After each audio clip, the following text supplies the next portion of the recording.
Hello everyone, কেমন আছো সবাই? তো সকাল ৫টা থেকে উঠে একটা গৃহবধূর কাজ শুরু হয়ে যায়। আসলে ওই যে আগের দিন যে ভ্লগটা দিয়েছিলাম, বলেছিলাম যে বর যাবে ট্রেনিংয়ে, তো ২ দিন ট্রেনিং ছিল, সেই জন্যে আজকেও একটু সকালেই উঠতে হলো। যদিও আজকেও আর ভাত খেয়ে যাবে না, কারণ ওখানে নাকি একটা হোটেল আছে, সেখানে ভালোই খাবার পাওয়া যায়, সেই জন্যে আজকে একটু টিফিন কিছু করে যাবে। তাই ভাবলাম যে একটু সকালবেলায় টিফিন কিছু করে দেবো, আগে বাসি কাজগুলো করে নিই। তো আমি কাজ সারার আগেই, সংসারের কোনো কাজ করার আগেই আমি কিন্তু সকালে উঠেই আমার জামা কাপড়টা আগে ছেড়ে নিই, কারণ বাসি জামা কাপড় পরে আমি কোনো কাজ করি না। আর এখানে তোমরা দেখতেই পেলে আমি ঘরটা ঝাড় দিয়ে তারপর দরজায় একটু জল দিয়ে দিলাম। আর এখানে একটু বাইরে চলে এসেছি ব্রাশ করতে মানে বাইরের এই যে সময়টা, এই ওয়েদারটা উপভোগ করতে একটু। এরপরেই তো যেই দিনের আলো ফুটবে ভালো মতন, রোদ উঠবে, তখন থেকেই তো শুরু হয়ে যাবে গরম। তো এখানে আমি আজকে টিফিনে করে নেব চিড়ের পোলাও। তো সেই জন্যে আমি চিড়ের পোলাওটা ঘি দিয়ে করি।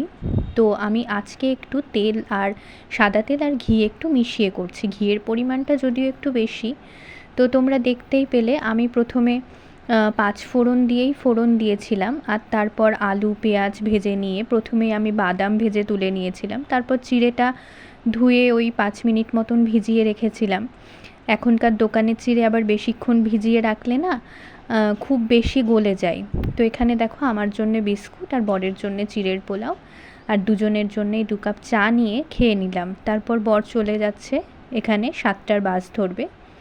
আর আমিও সেই ফাঁকে স্নান করে নিলাম, যেহেতু পুচকুটা ঘুমিয়ে আছে এখনও। পুচকুটা উঠে গেলে ওকে রেখে স্নান করা একটু মুশকিল, কারণ আমার ছেলে খুবই ছোট, ২ বছরের মাত্র, একাও থাকতে পারবে না। তো স্নান করে এসে যেটা আমি রোজ করি, একটু সানস্ক্রিন লাগিয়ে নিলাম, একটু সিঁদুর দিয়ে নিলাম। তো এরপর আমি চলে যাব পুজো করতে। তারপর পুজো দিয়ে এই যে আমি চিড়ের পোলাওটা খেয়ে নিচ্ছি।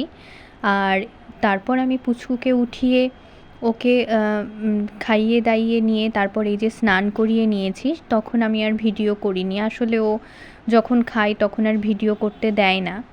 তো স্নান করার পর আমি বাকি কাজগুলো সেরে নিয়ে এখন আবার দুপুরবেলায় পুচকুকে ঘুম পাড়িয়ে দিয়েছি একটু খিচুড়ি খাইয়ে। তো দেখো বাইরে কেমন বৃষ্টি হচ্ছে, সেটাই তোমাদেরকে দেখাতে আসলাম, যে এত গরমের পর এই যে বৃষ্টিটা হচ্ছে, এত সুন্দর হাওয়া, মানে আমার ভীষণ ভালো লাগছে। অন্যদিন আমি এই সময় পুচকুর সঙ্গে ঘুমোই, কিন্তু আজকে মনে হলো যে একটু ব্যালকনিতে গিয়ে আগে বৃষ্টির যে এই হাওয়াটা আগে উপভোগ করি। তো তারপর দেখো আমিও পুচকুর সঙ্গে একটু ঘুমিয়ে নিয়েছিলাম, আর এই যে সন্ধেবেলা একটু চা খেয়ে নিচ্ছি। আর এই যে পুচকু এদিকে ও খাচ্ছে হরলিক্স। আর এখানে আমি এই মানে খিদে পেয়ে গিয়েছিল বলে ভাবলাম যে এই বিস্কুটগুলো আমার খুব ভালো লাগে, তাই বাড়িতে এনে রাখি, ভাবলাম একটু খেয়ে নিই। আর এখানে ওকে ডিম সেদ্ধ খাওয়াচ্ছি। তো ব্লগটা এই অবধি। দেখো আমার পুচকু সবাইকে একটু থ্যাংক ইউ বলবে। ভালো করে বসে বলো। তো টাটা সবাইকে, সবাই খুব ভালো থেকো আর এভাবেই পাশে থেকো। কেমন লাগলো তোমাদের জানিও ব্লগটা।